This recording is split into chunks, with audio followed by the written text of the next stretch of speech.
the Indian Navy is set to bolster its maritime strength with a significant milestone. Prime Minister Narendra Modi will commission 3 warships: INS Surat, a destroyer; INS Nilgiri, a frigate; and INS Vagsheer, a submarine, today itself. This marks the first time 3 naval platforms will be inducted on the same day. A very proud moment for India's naval capabilities, ladies and gentlemen.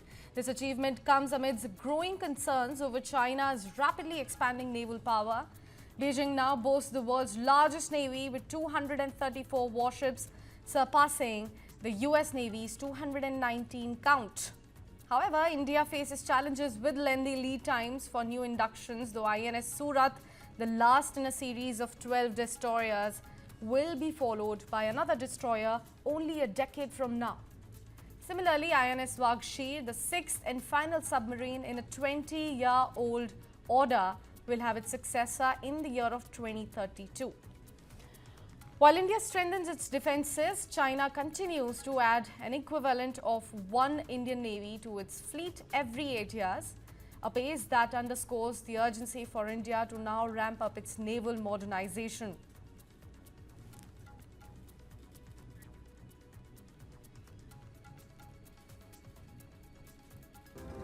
This January, be a part of history as the Indian Navy commissions the destroyer Surat, stealth frigate Nilgiri and submarine Vagsheer together at Naval Dockyard Mumbai in a landmark ceremony presided over by the Honorable Prime Minister.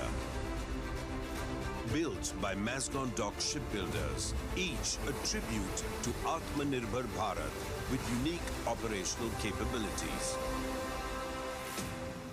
Nilgiri is a revolutionary design with a flush forecastle, signal suppression techniques and a super rapid gun mount with smart ammunition. Surat, with her size and strength, is a floating fortress. And Vagsheer, one of the world's most advanced submarines.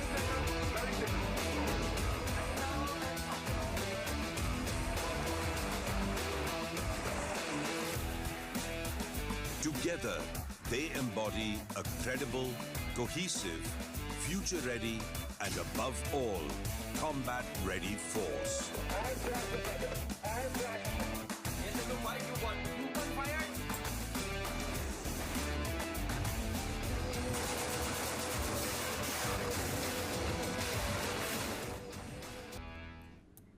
And to take the chat forward, we have 2 very special guests joining us on the broadcast here on News 9. We have retired Vice Admiral Anil Kumar Chawla. He's the ex-flag officer, Commanding-in-Chief, Southern Naval Command. And retired Vice Admiral Shekhar Sinha. He's also a defense expert. Thank you so much to both of you gentlemen for joining us here for the chat.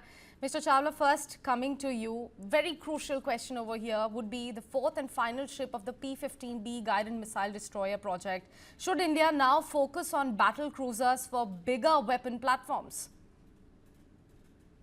Thank you, Sakshi, for having me on. This is the culmination of a project that started close to 15 years ago. So warship building does take a long gestation time.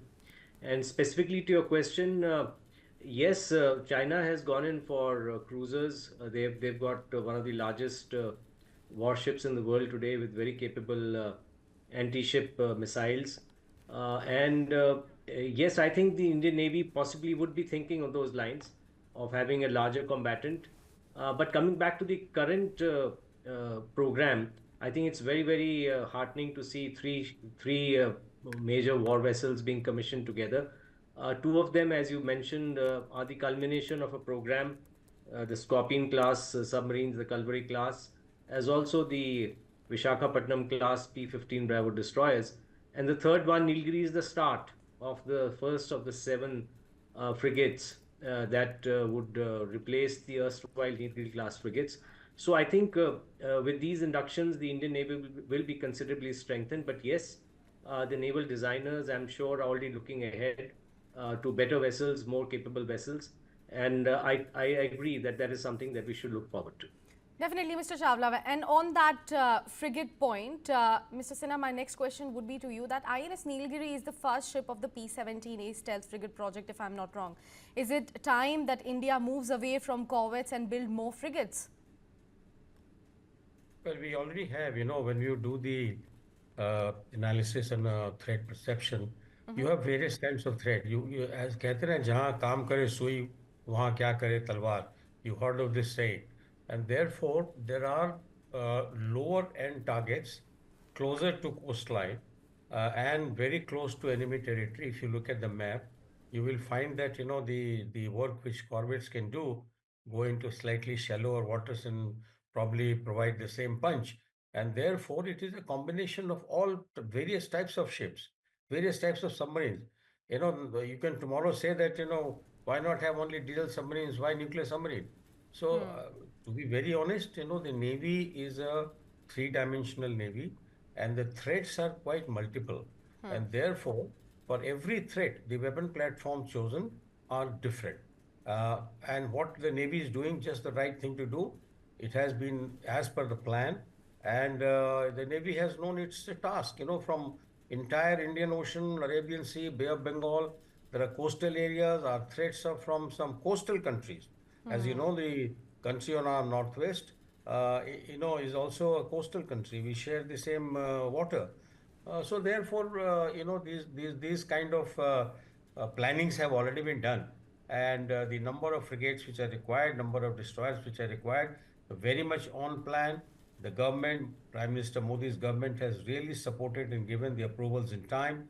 Money has been made available, and there is 75% indigenization in both these platforms. We'll take a deeper dive in that point that you have touched upon, Mr. Sinha, but I would request both of you gentlemen to please wait for a while, because my colleague Anju Nirvan now brings you this exclusive report from the docks where the warships are being commissioned. We will take the chat forward post that.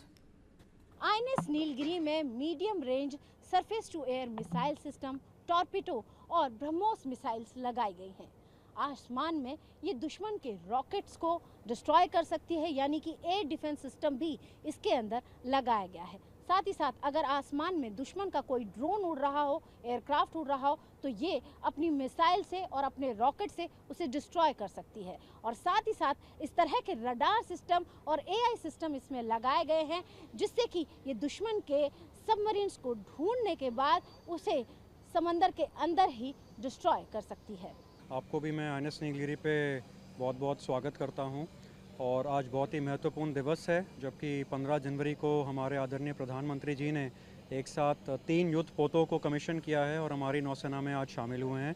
हमारी नौसेना की ताकत बहुत और बढ़ गई है। अगर हम पकड़े नहीं जाएंगे, समुंदर में डिटेक्ट नहीं किए जाएंगे, तो हमारे ऊपर कोई घातक वार नहीं हो सकता, बल्कि हम सबसे पहले घातक वार करेंगे और हमेशा करते रहेंगे। समुद्री डकैती और मर्चेंट शिपिंग पर ड्रोन हमलों को नाकाम करने के लिए INS नीलगिरी विध्वंसक स्टील्थ फ्रिगेट को भारतीय नौसेना के बेड़े में शामिल किया गया है। इसमें इस तरह की ये माउंटेन गन भी लगी हुई है, जो कि बड़ी ही आसानी से दुश्मन के ड्रोन्स को नेस्तनाबूद कर सकती है, डिस्ट्रॉय कर सकती है। यहाँ पर मैं आपको बता दूं कि ये नेक्स्ट जनरेशन स्टील्थ और गाइडेड मिसाइल से लेस ये डिस्ट्रॉयर हिंद महासागर में भारतीय नौसेना की ताकत को कई गुना बढ़ाएगा। प्रोजेक्ट 17A फ्रिगेट स्वदेशी रूप से विकसित एडवांस और अत्याधुनिक युद्धपोतों में से एक है। इसे भारतीय नौसेना के एंटी सबमरीन, एंटी एयर और एंटी सरफेस युद्ध के लिए एक शक्तिशाली प्लेटफॉर्म की तरह उपयोग में लाया जाएगा। और सबसे बड़ी बात यह है कि ये पूर्णतया स्वदेशी है और इसे भारत में ही बनाया गया है। ये नेक्स्ट जनरेशन स्टील्थ और गाइडेड मिसाइल से लेस ये डिस्ट्रॉयर हिंद महासागर में भारतीय नौसेना की ताकत को मजबूत करेगा। और उससे भी बड़ी बात यह है कि ये इतना शक्तिशाली है कि ये दुश्मन की सबमरीन को पानी में ढूंढकर भी उसको डिस्ट्रॉय कर सकता है। Mr. Chawla, coming back to you and asking you a question from the layman's perspective, let's, help our viewers understand how exactly this particular development is going to put India's image at the top as far as the global market is concerned. How much work is it yet to be done? How would you put that into perspective for us? Well, No, I think Sakshi, have you asked Admiral Chawla or myself? Yeah, Mr. Chawla. Mr. Chawla, please proceed. Okay, sorry. Yeah. The first thing is that this is, as Admiral Sinha correctly mentioned, it's a very high degree of indigenous content in these ships. And I think that is the sign of maturity of India's defense industry. And as time goes on, we are aiming to come close to 100%.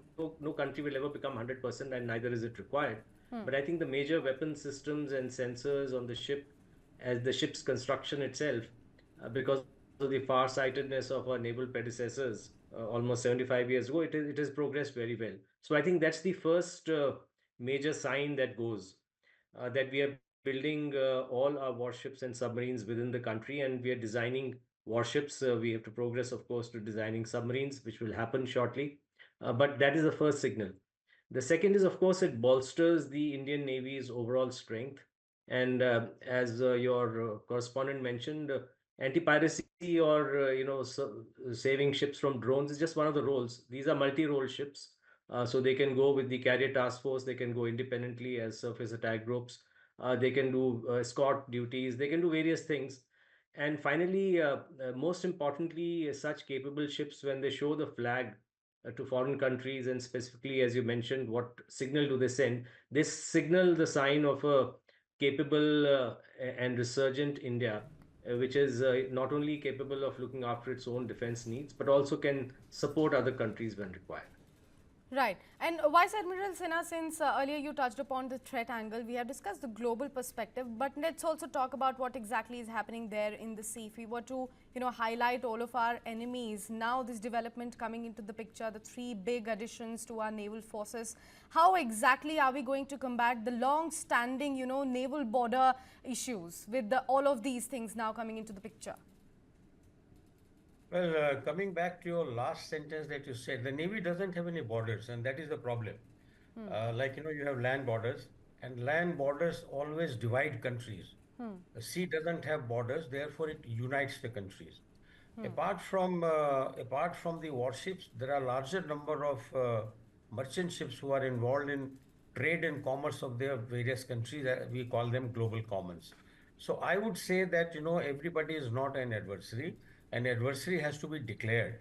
But as Admiral Chawla just mentioned, there are other smaller roles or a peacetime role. For example, the human assistance and disaster relief. The Navy has been absolutely leading this for a long time. Every time we sail out of the harbor, we always carry the disaster relief material in a container, which is called a brick.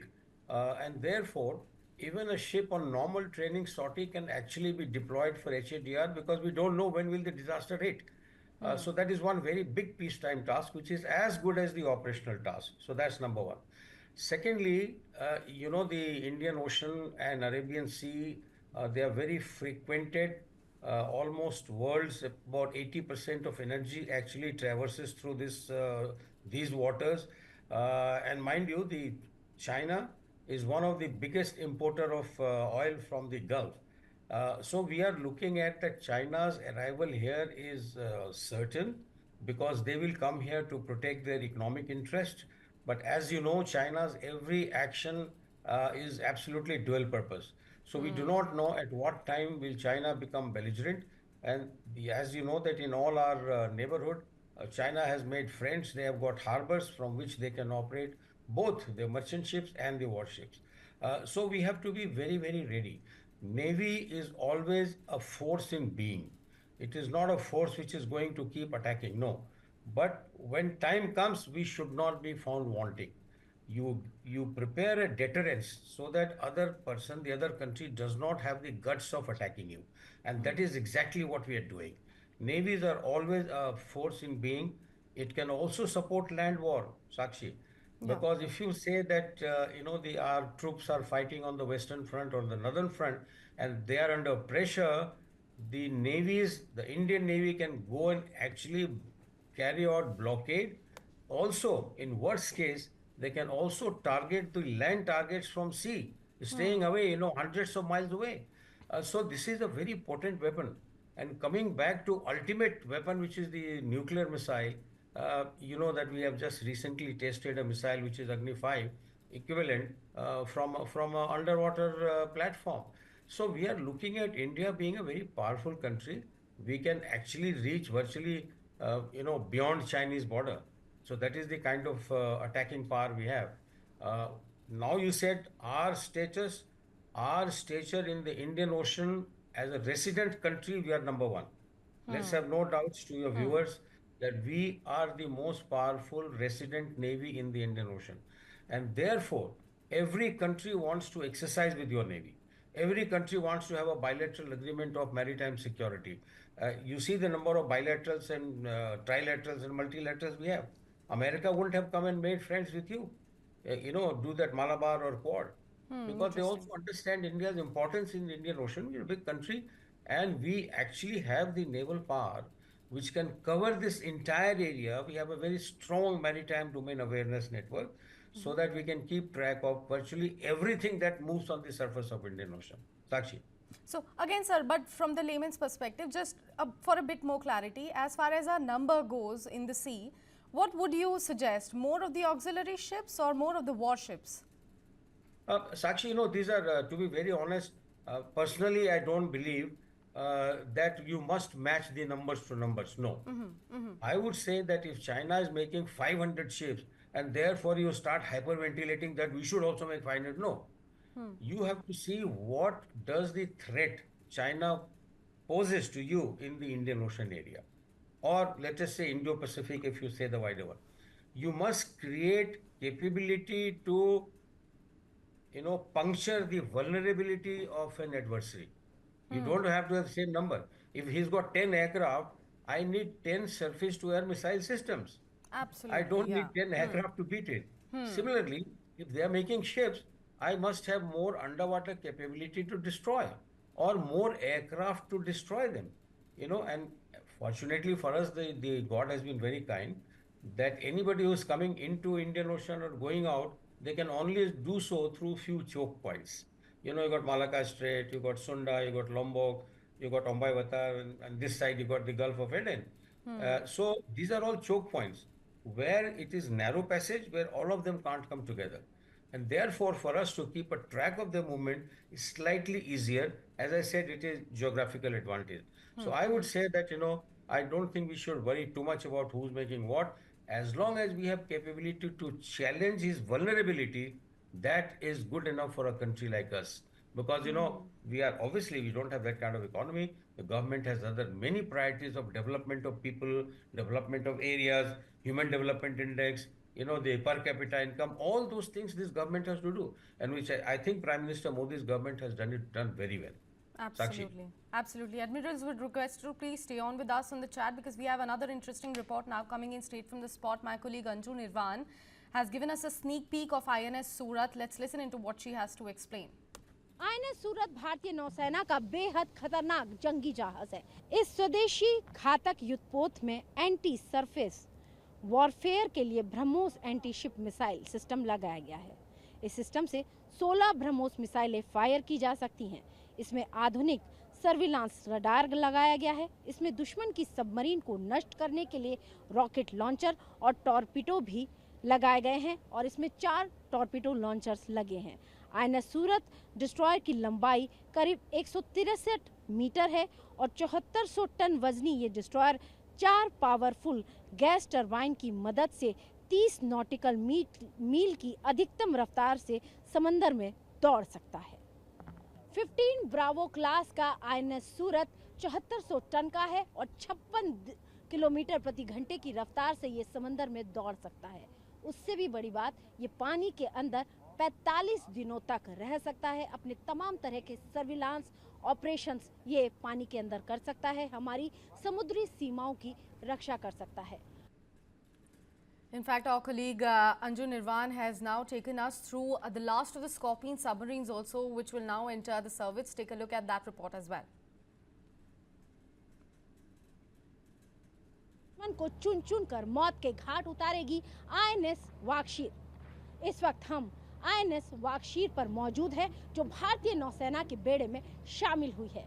ये भारतीय नौसेना की सबसे तेज, सबसे घातक और सबसे फौलादी submarine है जिसे INS वागशीर कहा जाता है। ये एक क्लावरी क्लास की, स्कॉर्पियन क्लास की सबमरीन है और इसे एयरक्राफ्ट कैरियर किलर भी कहा जाता है। INS वागशीर को साल 2022 में लॉन्च किया गया था और अब इसे भारतीय नौसेना के बेड़े में शामिल किया गया है। भारतीय नौसेना का ये मजबूत सिपाही है और यहाँ पर मैं आपको बताना चाहूँगी कि ये जो सबमरीन है, इस सबमरीन को ऑपरेट करने के लिए जितने भी सेलर्स हैं और जितना भी क्रू है वो यहीं से जाता है नीचे और उसके बाद तमाम तरह के जो ऑपरेशंस हैं उनको अंजाम देता है। तो एक बार हम भी चलकर देखते हैं कि किस तरीके से तमाम जो टीम के लोग हैं INS वागशीर के, वो किस तरह से काम करते हैं और किस तरह से नीचे उतरते हैं। तो एक बार हम भी चलकर नीचे देखते हैं। Admiral Chawla, now coming back to you, India is looking at, being a blue water navy with operational range in the Indo-Pacific region. What exactly do you think should be the induction rate when it comes to, new vessels for every 5 years for the Navy? Yeah, Sakshi, we are already a blue water navy. In fact, we have been a blue water navy for the last close to 70 years. We started off with the blue water aspirations and platforms. So we continue to be very much a blue water navy. As far as the induction rate is concerned, the Navy has a induction plan. This is dovetailed with the entire induction plan of the three armed forces. And this induction plan is prepared in great detail after assessing the threats that are emerging. What is the future that's going to require? What sort of ships? What sort of technology is required, etc., etc. And finally, matching this with what kind of funds that are available with us. So it's a very detailed plan. And generally we go as per this plan. So I think to say whether we require 5 ships per year, 4 ships per year, I think that would be presumptuous of me. There is a plan according to which it is made. Yes, the plan is always hostage to finances. And that's true with any country. It's not only for India. And so the Navy has to constantly tailor its requirements based on the budgets that are available and reprioritize. But that's the important part to remember, that there is a detailed plan which is approved at a very high level, at the highest level in the Ministry of Defense, and the inductions go as per that.